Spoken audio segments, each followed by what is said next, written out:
Okay so hello hello hello welcome back to another video. और आज इस video में हम लोग देखने जा रहे हैं कि किस तरह से हम लोग मतलब पूरा कोऑर्डिनेट ज्योमेट्री आज इस पर्टिकुलर वीडियो में हम लोग फिनिश करने वाले हैं। ठीक, सो ये आपके लिए एक रिवीजन टाइप का वीडियो होगा जिसमें आपका सिर्फ एक वीडियो देखने पे आपका पूरा कोऑर्डिनेट ज्योमेट्री आप लोग अपना कंप्लीट कर लोगे, वो भी अच्छे तरीके से।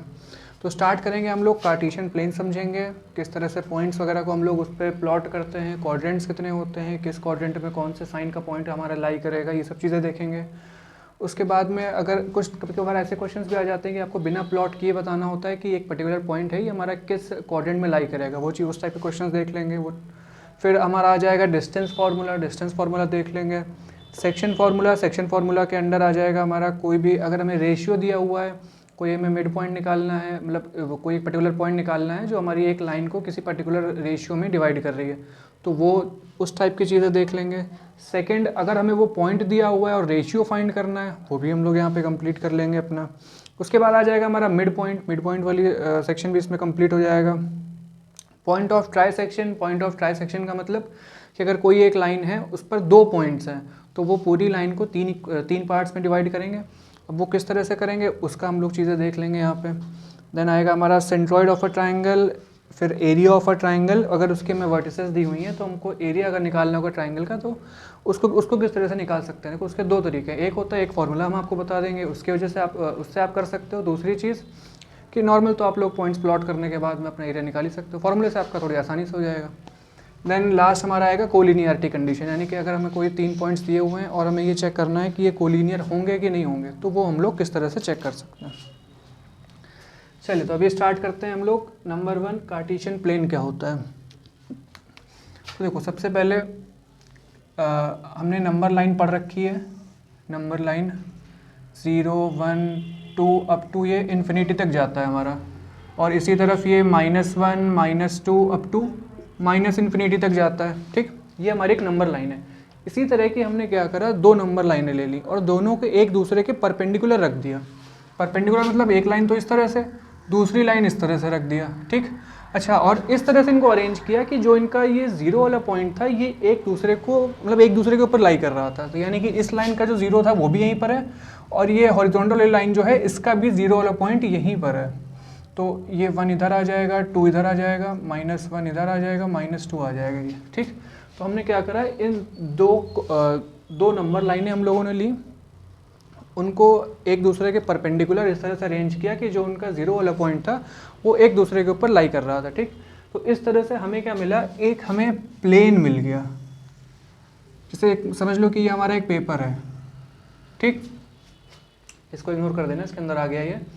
तो ये हमारा एक पेपर है। ठीक, तो पेपर के हमारे कितने डायमेंशन होते हैं, 2 डायमेंशन होते हैं। कुछ उसकी विड्थ तो होती नहीं है, तो बहुत हल्की सी होती है। तो एक हमारी उसकी लेंथ हो गई, एक ब्रेथ हो गई। ठीक, तो जो हमारी लेंथ होगी वो हमने उसको y एक्सेस मान लिया, और जो हमारी इसकी ये विड्थ है यानी कि इसकी चौड़ाई जो है इसको हमने x एक्सेस अज्यूम कर लिया। ठीक, तो ये x एक्सेस और y एक्सेस मिलकर के हमारा क्या बना रहा है, एक पूरा प्लेन बना रहे हैं। ठीक, तो इस प्लेन पर अगर हमें कोई भी पॉइंट हमें ढूंढना है, उसका एड्रेस अगर हमें ढूंढना है कि वो कहाँ पर है पर्टिकुलर पॉइंट, तो वो हम इन एक्सेस की मदद से ढूंढ सकते हैं। ठीक, उनको लोकेट कर सकते हैं बेसिकली हम लोग।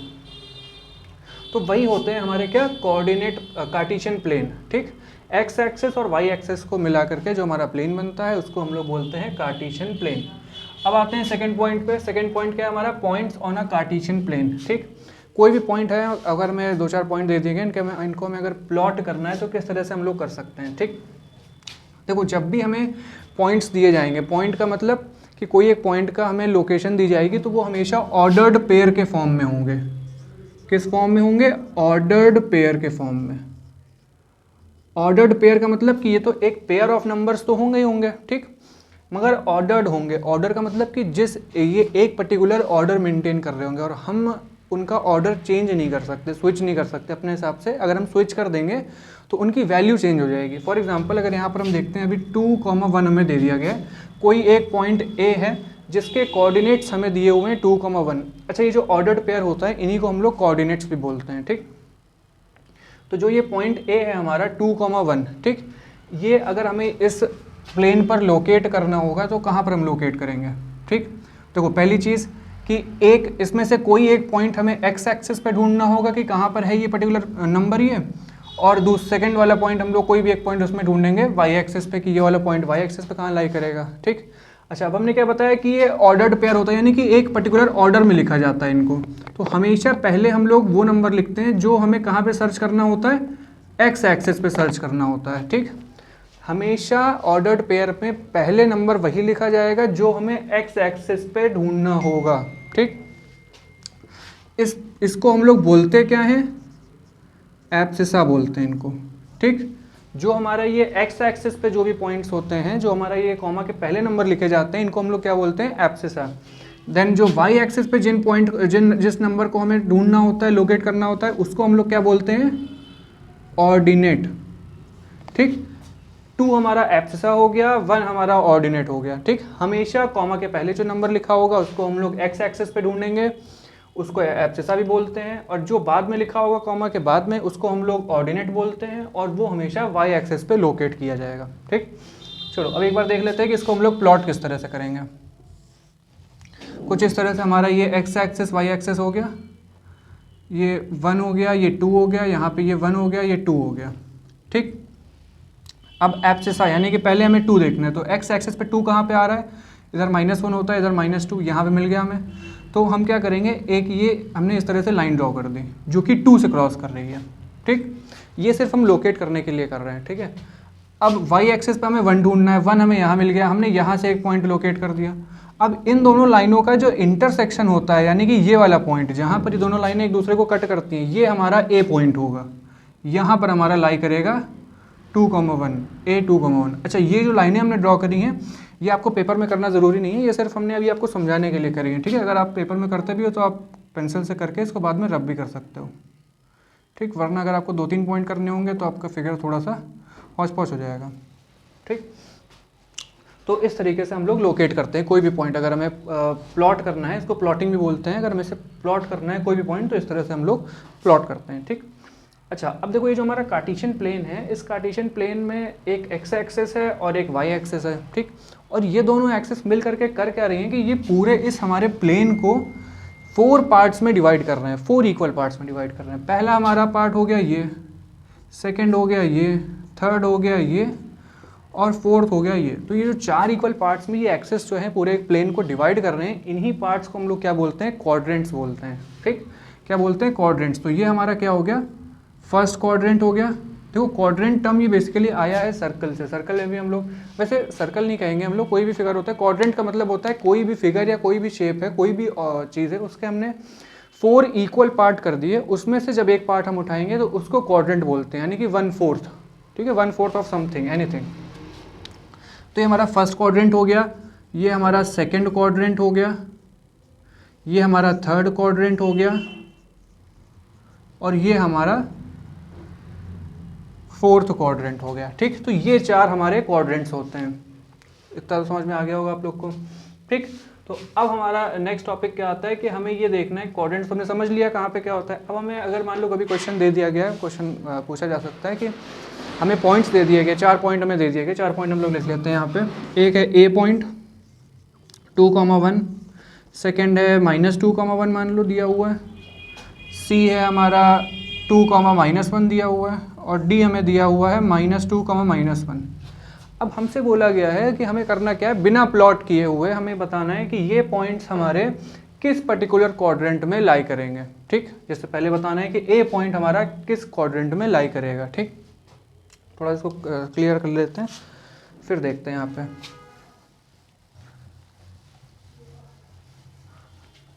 इतना तो समझ में आ गया होगा आप लोग को, ऑर्डिनेट और ये वगैरह। अगर थोड़ा कन्फ्यूजन रहता है तो आप लोग एक बार इसको पॉज करो, वापस से जा करके दोबारा देखोगे तो सब चीज़ क्लियर हो जाएगी। चलो, तो ये हमने ड्रॉ कर लिया अपना Cartesian plane, x axis and y axis. अब देखो ये first quadrant, second quadrant, third quadrant, fourth quadrant, यहाँ पे हमारा होता है 1 2 3, यानी कि ये पॉजिटिव नंबर्स होते हैं इधर 1 2 3, ये वाई एक्सिस पे ऊपर की साइड पे पॉजिटिव नंबर होते हैं। इधर हमारे -1 -2 -3 आ जाएगा, इधर हमारा -1 -2 -3, यानी कि वाई एक्सिस पे। अच्छा, ये जो सेंटर वाला पॉइंट होता है इसको ओरिजिन बोलते हैं। ठीक, जहाँ से लाइनें हमारी ओरिजिनेट होती है, एक तरह से हम लोग मानते हैं। तो ऑरिजिन के ऊपर वाला जो पार्ट होता है वाई एक्सिस पे वो हमारा पॉजिटिव पार्ट होता है, और ऑरिजिन के जो नीचे वाला पार्ट होता है ये हमारा नेगेटिव पार्ट होता है वाई एक्सिस का। इसी तरह से ऑरिजिन से जो राइट साइड का पार्ट होता है वो हमारा पॉजिटिव पार्ट होता है एक्स एक्सिस पे, और जो लेफ्ट साइड का पार्ट होता है वो हमारा नेगेटिव पार्ट होता है एक्स एक्सिस पे। ठीक, चलो अच्छा, अब यहाँ पर देखो कोई भी हमारा पॉइंट लाई करेगा, कोई भी पॉइंट यहाँ पे लाई करता है कहीं पे भी, तो उसके कोऑर्डिनेट्स क्या क्या हो सकते हैं, मतलब तो हाँ, अब कोई भी एक पॉइंट अगर हम मान लो कि फर्स्ट क्वाड्रेंट में अगर कोई भी पॉइंट हमारा लाई कर रहा है, ठीक, यानी कि इस एरिया में लाई करेगा वो कोई भी पॉइंट होगा हमारा, तो उसके कोऑर्डिनेट्स क्या क्या हो सकते हैं, यानी कि जो उसका एब्सिसा होगा वो पर्टिकुलरली 0 से लेकर के इन्फानाइट तक कुछ भी हो सकता है। ठीक, 0 से लेकर के इन्फानाइट, यानी कि एक पॉजिटिव नंबर होगा, क्योंकि अगर इसके पीछे जाते हैं तो हम सेकंड क्वाड्रेंट में आ जाएंगे, इसीलिए वो हमारा 0 से लेकर के इन्फानाइट, यानी कि क्या होगा, एक कोई पॉजिटिव नंबर होगा। ठीक, एब्सिसा की बात कर रहे हैं, यहाँ पे लिख देते हैं। ठीक, जो एब्सिसा होगा ये हमारा एक पॉजिटिव नंबर होगा। उसी तरह से हम वाई एक्सिस पर देखते हैं, तो वाई एक्सिस पर भी जो हमारा 0 से ऊपर वाला पार्ट है वही तो हमारा इसके करस्पॉन्डिंग पे आ रहा है फर्स्ट क्वाड्रेंट के इधर। अगर हम नीचे वाला पार्ट देखते हैं तो ये तो हमारा फोर्थ और थर्ड क्वाड्रेंट के लिए आ जाएगा। ठीक, इसीलिए जो यहाँ का ऑर्डिनेट होगा ये भी हमारा एक पॉजिटिव नंबर ही होगा। ठीक, पॉजिटिव नंबर ही होगा। तो जो हमारे फर्स्ट क्वाड्रेंट में जो भी पॉइंट्स हमारे लाई करेंगे वो दोनों पॉजिटिव नंबर होंगे, x, y। ठीक, इसी तरह से सेकंड क्वाड्रेंट में देखते हैं, ये फर्स्ट क्वाड्रेंट हो गया, ये सेकंड क्वाड्रेंट पे आते हैं। अब सेकंड क्वाड्रेंट में देखो y वाला पार्ट तो पॉजिटिव है अभी भी, बट x वाला नेगेटिव हो गया है, यानी कि हम क्या लिखेंगे कि x वाला पार्ट तो नेगेटिव हो गया मगर y वाला पार्ट हमारा अभी भी पॉजिटिव है। ठीक, तो इसमें किस तरह के पॉइंट्स लाई करेंगे, -x, y। अच्छा, इसमें x और y की वैल्यू कुछ भी हो सकती है, -x, y। ठीक, यानी कि जो कॉमा के पहले नंबर लिखा होगा वो नेगेटिव होना चाहिए और कॉमा के बाद वाला नंबर पॉजिटिव होना चाहिए। अगर ऐसा है तो वो पर्टिकुलर पॉइंट हमारा सेकंड क्वाड्रेंट में लाई करेगा। थर्ड के लिए देखते हैं, थर्ड में देखो x भी हमारा नेगेटिव है, y भी हमारा नेगेटिव है, तो यहाँ पर हमारा किस तरह का पॉइंट लाई करेगा, -x, y वाला। इसी तरह से यहाँ पे आते हैं फोर्थ क्वाड्रेंट में। फोर्थ क्वाड्रेंट में अगर हम देखें तो देखो x वाला पार्ट तो हमारा फिर से पॉजिटिव हो गया, y वाला हमारा नेगेटिव है, यानी कि x, y वाला। ठीक, आई होप समझ में आ गया होगा आपको कि अगर दोनों पॉजिटिव है तो फर्स्ट क्वाड्रेंट, अगर abscissa negative ordinate positive second quadrant, both negative third quadrant, abscissa positive ordinate negative fourth quadrant. ठीक, अब देखते हैं पॉइंट ए, इसमें देखो दोनों पॉजिटिव हैं, कौन सा क्वाड्रेंट, फर्स्ट क्वाड्रेंट, बिना हमने प्लॉट किए बता दिया। ठीक, प्लॉट करने की जरूरत हमें नहीं पड़ी। सेकंड, एक नेगेटिव, एब्सिसा नेगेटिव है, सेकंड वाला पॉजिटिव है, तो कहाँ पर हो रहा है हमारा, यहाँ पर हो रहा है, तो ये आ जाएगा बी, हमारा आ जाएगा सेकंड क्वाड्रेंट। सी पर आते हैं, सी में देखो एब्सिसा पॉजिटिव हो गया और ये नेगेटिव हो गया, यानी कि ये जो कि है हमारा fourth quadrant, then both negative हमारा थर्ड क्वाड्रेंट। ठीक, तो इस तरह से ये चीज़ें अगर हमें ध्यान में होंगी, हमारे दिमाग में होंगी, तो हम बिना प्लॉट किए भी चीज़ें आसानी से बता सकते हैं। चलो अभी इसको रब कर देते हैं। अभी हमने इतना कवर कर लिया, फर्स्ट पॉइंट हमारा हो गया, सेकंड पॉइंट हो गया। ठीक, अब हमें देखना है डिस्टेंस फार्मूला। डिस्टेंस फार्मूला मतलब डिस्टेंस निकालने का एक फार्मूला। अब डिस्टेंस फार्मूला मतलब कोई भी दो पॉइंट है हमारा, एक पॉइंट हमारा समझ लो ए हो गया, दूसरा पॉइंट हमारा बी हो गया। ठीक, अब इन दो पॉइंट्स की दूरी क्या है। ठीक, देखो दूरी निकालने के, यानी कि ये जो शॉर्टेस्ट डिस्टेंस निकालना होता है। ठीक, शॉर्टेस्ट डिस्टेंस हमारा क्या होगा, हमेशा एक स्ट्रेट लाइन होगी, तो ए और बी के बीच में क्या डिस्टेंस है ये हमें निकालना है। ठीक, तो देखो अब इसका जो फॉर्मूला है वो आपको डायरेक्ट नहीं नोट करवाएंगे, पहले ये देखेंगे समझेंगे हम लोग कि फॉर्मूला आया कैसे। ठीक, मान लिया ए के कोऑर्डिनेट्स हैं हमारे 2,5।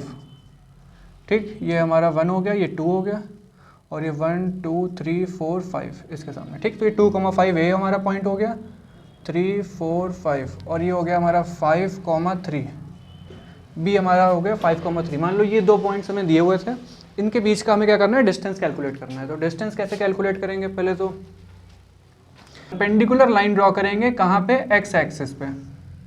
ठीक, इस तरह से परपेंडिकुलर लाइन हमने ड्रॉ कर दी एक्स एक्सिस पे। इसी तरह से बी पॉइंट से एक हम परपेंडिकुलर लाइन ड्रॉ करेंगे वाई एक्सिस पे।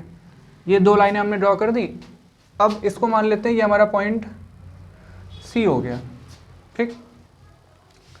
अब हमें क्या देखना है कि ए से सी का डिस्टेंस क्या है, यानी कि देखो ए वाले पॉइंट का ऑर्डिनेट क्या है 5, तो यहाँ पे 5 होगा, ठीक। और इसका ये पॉइंट कौन सा होगा, जो बी पॉइंट का ऑर्डिनेट है, तो बी पॉइंट का ऑर्डिनेट क्या है 3, ठीक। तो ए और सी के बीच का डिस्टेंस क्या होगा, जो 5 और 3 के बीच का डिस्टेंस होगा। तो 5 और 3 के बीच का डिस्टेंस क्या है 2 यूनिट्स का। तो ए से सी के बीच का डिस्टेंस हमारा क्या आ गया 2 यूनिट्स का आ गया। फिर से देख लेते हैं एक बार। 2 का जो ऑर्डिनेट है 5 वो हमारा ये है, बी का जो ऑर्डिनेट है 3 वो हमारा ये। अच्छा ये तो मालूम ही होगा कि ऑर्डिनेट हमेशा हम लोग वाई एक्सिस पर ही लोकेट करते हैं। तो 5 मिल गया, 3 मिल गया। हमको चाहिए क्या, ए और सी का डिस्टेंस, तो वो हमने निकाल लिया। 5 - 3 कर दो, डायरेक्ट देख करके भी कर सकते हो, तो भी 2 यूनिट्स मिल गया हमें।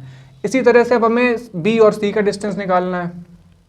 तो देखो जो ए का जो एब्सिसा होगा यानी कि 2 और जो बी का एब्सिसा होगा यानी कि 5, इनके बीच की जो डिस्टेंस होगा वो हमारा बी सी का डिस्टेंस होगा। तो 5 - 2 हमें कितना मिल गया 3, ठीक। अब हमने ये परपेंडिकुलर लाइनें ड्रॉ करी हुई हैं, तो यहाँ पर भी ये परपेंडिकुलर ही बनेगा, ठीक। तो ये हमारा क्या हो गया, एक राइट एंगल ट्राइंगल बन गया। चलो तो अभी हमने यहाँ पे ये डिस्टेंस निकाल लिया था 2 यूनिट्स और ये है हमारा 3 यूनिट्स, ठीक। अब हमें अब क्या हमारा ये एक परपेंडिकुलर राइट एंगल ट्राइंगल एक बन रहा है हमारा ये कंप्लीट हमारा क्या बन रहा है, एक राइट एंगल ट्राइंगल। अब राइट एंगल ट्राइंगल में जब भी हमें हाइपोटेन्यूज निकालना होता है तो वो हम लोग किस तरह से निकालते हैं, ठीक। तो वो किस तरह से निकालते हैं हमारा, जैसे ए बी की जो हमारा ए बी है, ए बी हमारा क्या है हाइपोटेन्यूज। हाइपोटेन्यूज कैसे पता कर चलता है हमें कौन सी साइड होगी, वो 90 डिग्री के जस्ट सामने वाली जो साइड होती है हमारी वो हमारा हाइपोटेन्यूज होता है, ठीक। तो ए बी हमारा हाइपोटेन्यूज है हमारा। अब पाइथागोरस थ्योरम इसमें अगर हम लगाएंगे तो ए बी का square is equal to A सी का स्क्वायर प्लस बी सी का स्क्वायर हो जाएगा।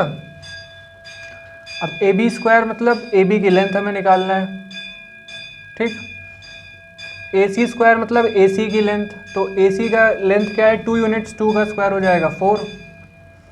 बी सी की लेंथ क्या है 3, 3 का स्क्वायर हो जाएगा 9। तो ए बी स्क्वायर हमें किस तरह से मिल जाएगा 9 + 4 यानी कि 13। तो ए बी की लेंथ हमें मिल जाएगी √13, ठीक। तो इस तरह से हम लोग क्या करते हैं, अपना ये डिस्टेंस निकालते हैं किसी एक पॉइंट से दूसरे पॉइंट तक। अब ये तो हमने एक पर्टिकुलर केस लेकर के निकाल दिया, बट अगर अभी हमारे पास ऐसा होता कि हमें ए से बी तक का पॉइंट तो दिया हुआ है बट सी पॉइंट नहीं दिया हुआ है, ठीक। तो हम सी पॉइंट क्या करते हैं, मान लो कोई एक तीसरा पॉइंट हमने मान लिया, ठीक। तो उस केस में क्या होगा हमारे पास कि अब इसको अगर हम जनरल फॉर्मेट में करने की कोशिश करें तो ये हमारा, जैसे हमने मान लिया कि हमारा x1, y1 पॉइंट है, ये हमारा x2, y2 पॉइंट है, ठीक। तो ये हमारा डिस्टेंस, तो इस सी पॉइंट हमारा क्या हो जाएगा, सी पॉइंट का कोऑर्डिनेट क्या हो जाएगा, जो x पार्ट a का है वो इसका x पार्ट होगा यानी कि 2, और जो y पार्ट हमारा इसका है b का, वही y पार्ट इसका होगा 2, 3। इसका मतलब कि क्या हो जाएगा x1, y2 c हमारा कोऑर्डिनेट आ जाएगा, ठीक। कैसे आया हमारा ये, देखो ये a के जस्ट नीचे आ रहा है यानी कि, ठीक। तो जो इसका x पार्ट होगा वही c का भी x पार्ट होगा, बिकॉज ये एक स्ट्रेट लाइन में आ रहे हैं। इसी तरह से जो b का y पार्ट होगा वो हमारा c का y पार्ट होगा, क्यों, क्योंकि ये एक स्ट्रेट लाइन में आ रहे हैं। तो x1, y2 हमारा c पॉइंट हो गया। अब ए बी निकालने के लिए हमें क्या चाहिए, ए सी स्क्वायर, ठीक। तो अब ये ए सी स्क्वायर कैसे मिलेगा हमें, सिंपल सा हमने क्या किया था भाई,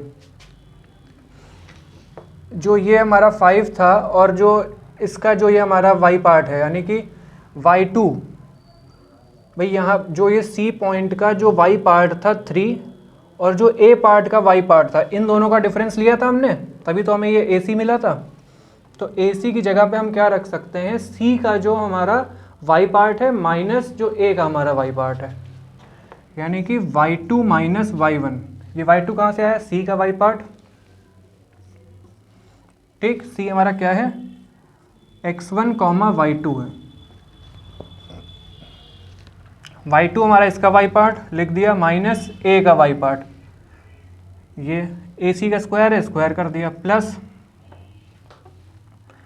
प्लस BC पे आते हैं। अब BC में क्या होगा कि भाई जब हमने BC निकालना था ये पूरी लेंथ, तो इसमें देखो y वाली जो एक्सेस है वो तो सेम रह रही है ना, ये तो 3 पे ही दोनों हैं, खाली x वाले पार्ट में चेंजेस हो रहे हैं। तो क्या करेंगे हम, जो इसका x2 है यानी कि 5 में से हमने c का जो x पार्ट था ये हमने माइनस किया था, 5 - 2 किया था तो हमें 3 मिल गया था। वही चीज़ यहाँ पर करेंगे हम, x2 - x1 कर देंगे, उसका स्क्वायर कर दिया। ठीक, ये हमें किसके बराबर आ जाएगा, AB स्क्वायर के बराबर आ गया। अब हमें चाहिए किसकी लेंथ, AB की, तो AB हमारा क्या हो जाएगा, y2 - y1 का स्क्वायर प्लस x2 - x1 का स्क्वायर रूट के अंदर। ठीक, तो AB की लेंथ क्या आ जाएगी, AB is equal to root के अंदर y2 - y1 का स्क्वायर प्लस x2 - x1 का स्क्वायर। ये हमारी वैल्यू, ये हमारा एक फॉर्मूला आ जाता है। फॉर्मूला क्या है, किस चीज़ का फॉर्मूला है हमारा, ये डिस्टेंस फॉर्मूला का, यानी कि किन्हीं भी दो पॉइंट के बीच का अगर हमें डिस्टेंस निकालना है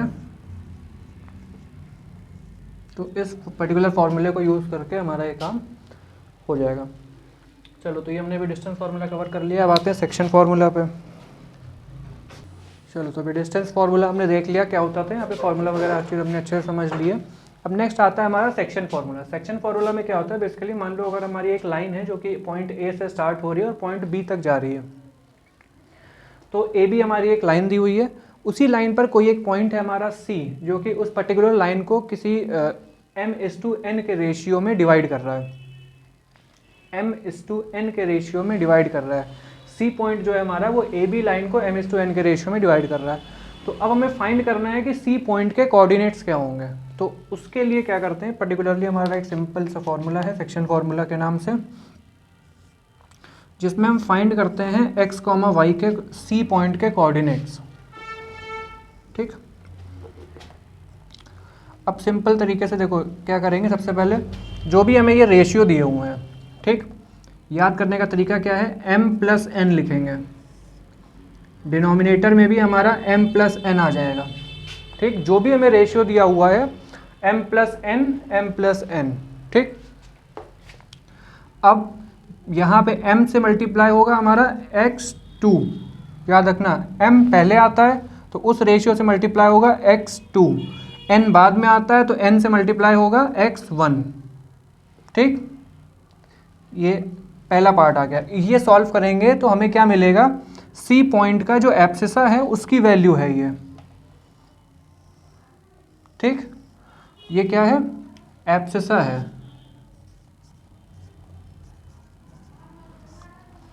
ठीक, अब ऑर्डिनेट के लिए सॉल्व कर लेते हैं, उसके लिए भी सेम चीज़ रहेगी, m+n जिस तरह से लिख रहे हैं इसी तरह से कर लिखेंगे आप लोग, तो फिर बहुत आसान हो जाएगा ये फॉर्मूला याद करना। m+n है, यहाँ पर क्या आ जाएगा y2 और यहाँ पर क्या आ जाएगा y1, अपॉन में भी m+n आ जाएगा। ठीक, तो ये फॉर्मूला हमारा कंप्लीट हो गया। इस तरीके से क्या हो गया, ये हमारा ऑर्डिनेट पार्ट आ गया इसका।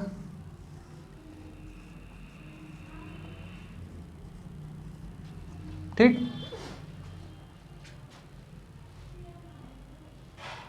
अब देखो इससे कई तरह के क्वेश्चन हमारे बन सकते हैं कि देखो जो सिंपल एकदम सिंपल क्वेश्चन होगा उसमें तो हमें ए पॉइंट दिया होगा, बी पॉइंट दिया होगा और हमसे पूछेगा कि भाई सी पॉइंट बताओ और कुछ रेशियो दे रखा होगा, तो हम सिंपल से फॉर्मूला लगा देंगे, हमारा आंसर आ जाएगा। बट उम्मीद ये रहती है कि इस तरह के क्वेश्चन नहीं आते हैं।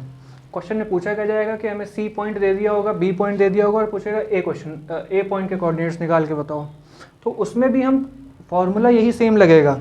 ठीक, वैल्यू सारी इसमें हम रखेंगे, बस खाली देखो जो ये x1 और y1 है इसकी जगह पे हमें कुछ दिया नहीं होगा, बाकी सारी वैल्यूज हमें दी होंगी, तो हम x1 y1 को x1 y1 ही रहने देंगे।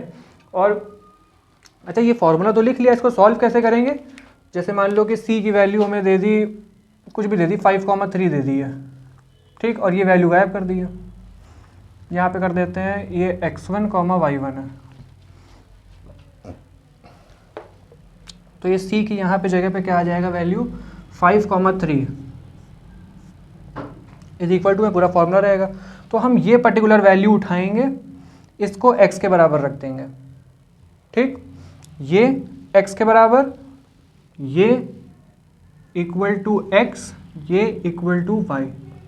जब हम इसको x के बराबर रखेंगे तो इसमें y1 तो आ नहीं रहा है, सिर्फ x1 आ रहा है, तो जब इसको हम सॉल्व करेंगे तो हमें x1 की वैल्यू मिल जाएगी। जब हम इसको यहाँ पर रख के सॉल्व करेंगे तो हमें y1 की वैल्यू मिल जाएगी। ठीक, x और y की वैल्यू हमें गिवन होगी क्वेश्चन में। अच्छा, एक और चीज़, कभी कभार ये भी हमसे पूछ लेता है कि मान लो ये जो पॉइंट है हमारा किसी एक्सेस पे लाई कर रहा है। जैसे मान लो कि हमसे ये बोल दिया कि ए और बी के पॉइंट में जो हमारी लाइन बन रही है, ए और बी पॉइंट को मिलाने पर जो भी हमारी लाइन बन रही है, वो लाइन, उस लाइन पर कोई एक पॉइंट है सी, जो कि उस लाइन को m/n के रेशियो में डिवाइड कर रही है। रेशियो के कुछ वैल्यू दे रखी हुई क्वेश्चन में।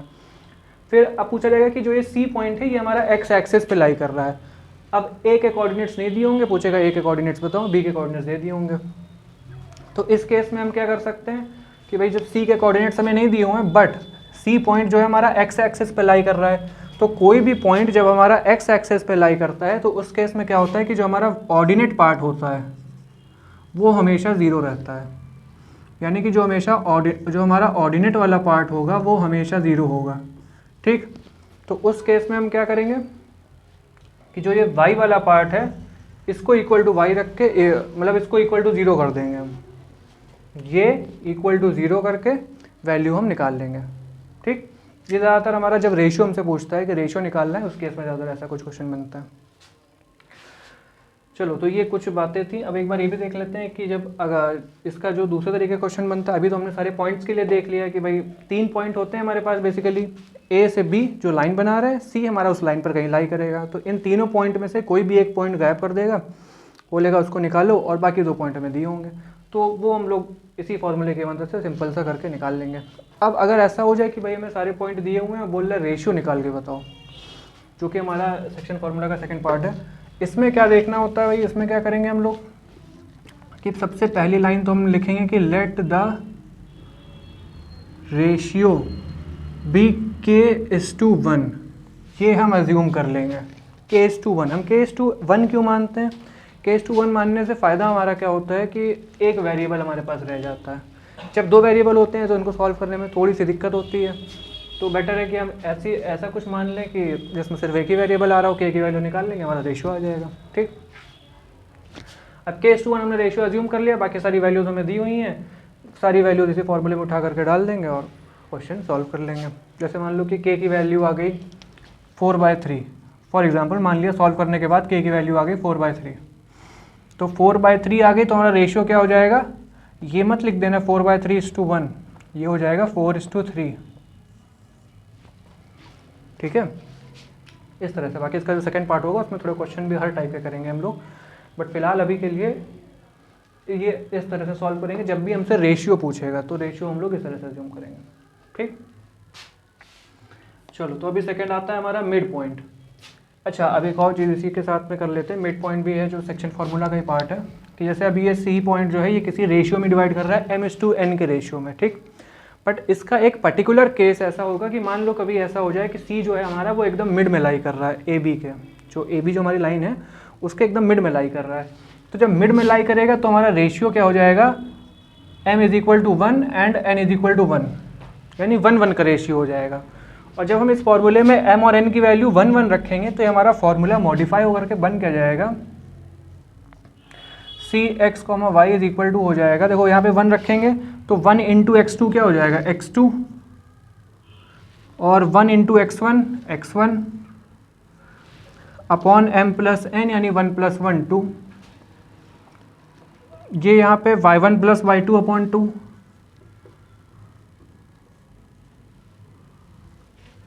ठीक, तो ये हमारा मिड पॉइंट का फॉर्मूला निकल करके आ गया।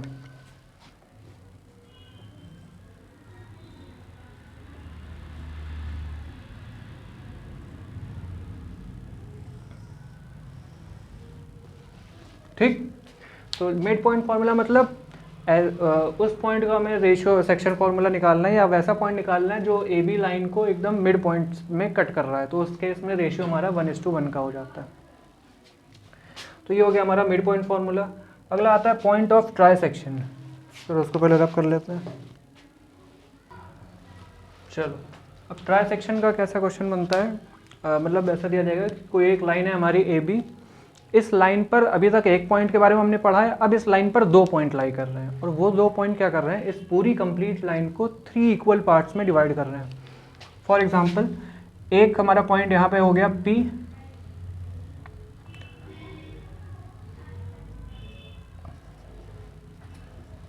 P हमारा ये x, y हो गया, x1, y1 मान लेते हैं, और दूसरा पॉइंट है हमारा Q, ये x2, y2 हो जाएगा। ठीक, तो जो हमारा पॉइंट P है x1, y1 और जो पॉइंट Q है x2, y2, ये दोनों पॉइंट क्या कर रहे हैं, इस पूरी लाइन को AB जो हमारी पूरी लाइन है इसको 3 इक्वल पार्ट्स में डिवाइड कर रहे हैं। ठीक, क्या कर रहे हैं, 3 इक्वल पार्ट्स में डिवाइड कर रहे हैं। तो अब जब ये 3 इक्वल पार्ट्स में इसको डिवाइड कर रहे हैं तो ये क्या होगा कि भाई 3 इक्वल पार्ट्स में है, यानी कि 1, 1, 1, ये तीनों पार्ट हमारे बराबर है। ठीक भाई, जितनी लंबी लेंथ ये है AP, ये हम यहाँ पे लिखने की कोशिश करें तो क्या हो जाएगा, AP is equal to PQ is equal to QB। ठीक, अच्छा अब अभी एक बार जब इसको हम सॉल्व करेंगे हमसे पूछेगा कि दोनों पॉइंट निकाल के बताओ P और Q की वैल्यू, P और Q के कोऑर्डिनेट्स क्या क्या होंगे। तो उस केस में हम क्या करेंगे, हम ये पहले तो ये मान लेंगे कि Q पॉइंट यहाँ पर है ही नहीं। तो जब Q पॉइंट यहाँ पर है ही नहीं तो ये रेशियो हमारा क्या हो जाएगा, इधर तो ये M की वैल्यू तो 1 ही हो जाएगी, बट N की वैल्यू क्या होगी, 1 + 1 मिलकर के 2 हो जाएगी। तो P पॉइंट क्या कर रहा है, AB लाइन को 1:2 के रेशियो में डिवाइड कर रहा है। ठीक, क्या कर रहा है, P को हमने छुपा लिया, अभी मान लेते हैं इसको हटा दिया यहाँ से। तो जब Q पॉइंट यहाँ से हट गया है तो अब ये 2 रेशियो मिलकर के हमारा 2 हो गया। तो M = 1, N = 2, यानी कि P पॉइंट क्या कर रहा है, इस AB लाइन को 1:2 के रेशियो में डिवाइड कर रहा है। अब हम सेक्शन फॉर्मूला लगा करके P की वैल्यू निकाल लेंगे। ठीक, फिर जब Q की बारी आएगी तो Q के केस में हम लोग P को गायब कर देंगे।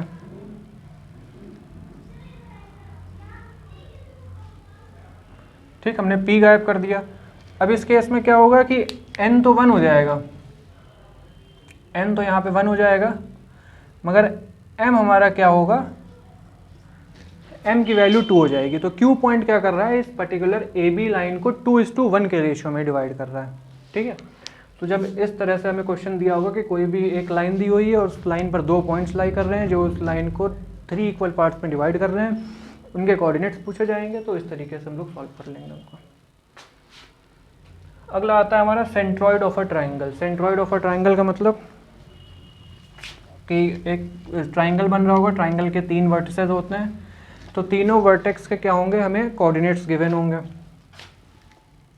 कुछ इस तरह का हमारा ट्राइंगल बन रहा होगा ABC, इसका कोऑर्डिनेट है मान लो x1, y1, इसका हो गया x2, y2, इसका हो गया x3, y3।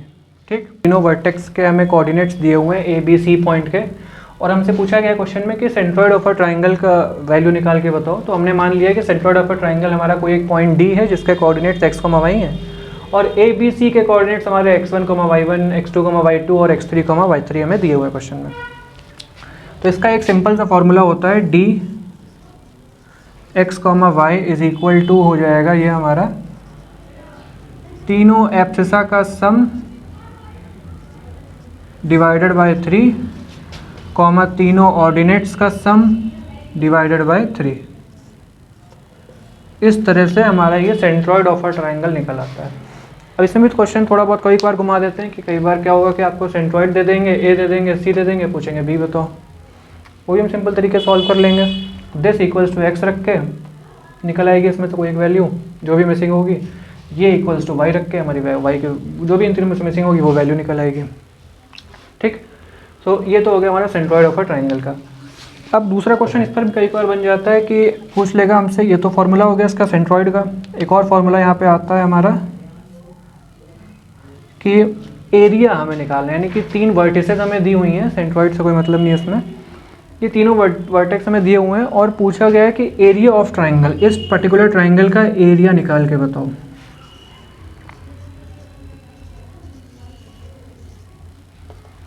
ठीक, तो इस केस में क्या करते हैं हम लोग, एक सिंपल सा छोटा सा फॉर्मूला है, उस फॉर्मूले को लगाएंगे, हमारा डायरेक्ट आंसर आ जाता है।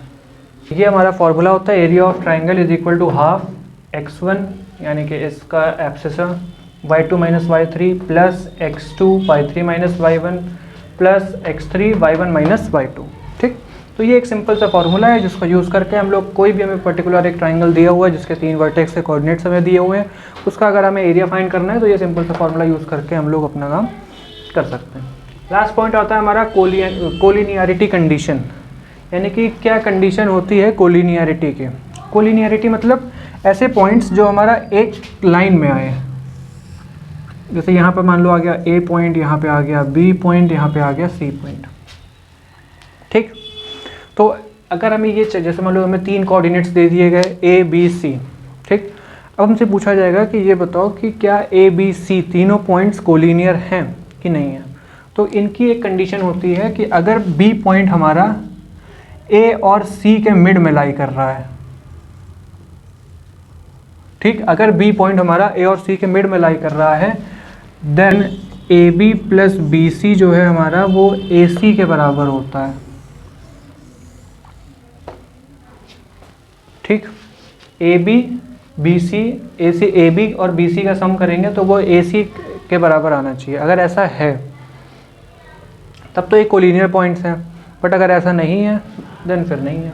ठीक, तो एक सिंपल सी ये कंडीशन है हमारी, इसको हम यहाँ पे लिख देते हैं कंडीशन ऑफ कोलिनियरिटी। ठीक, एक सिंपल सी कंडीशन है जो कोलिनियरिटी चेक करने के लिए हम लोग यूज़ करते हैं। A B plus B C is equal to A C. तो इसी के साथ हमने जो ये 9 पॉइंट्स हमें मेंशन करे थे वो हमारे ख़त्म होते हैं।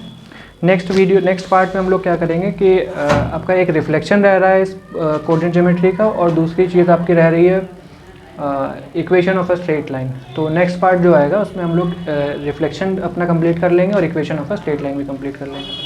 Till then bye.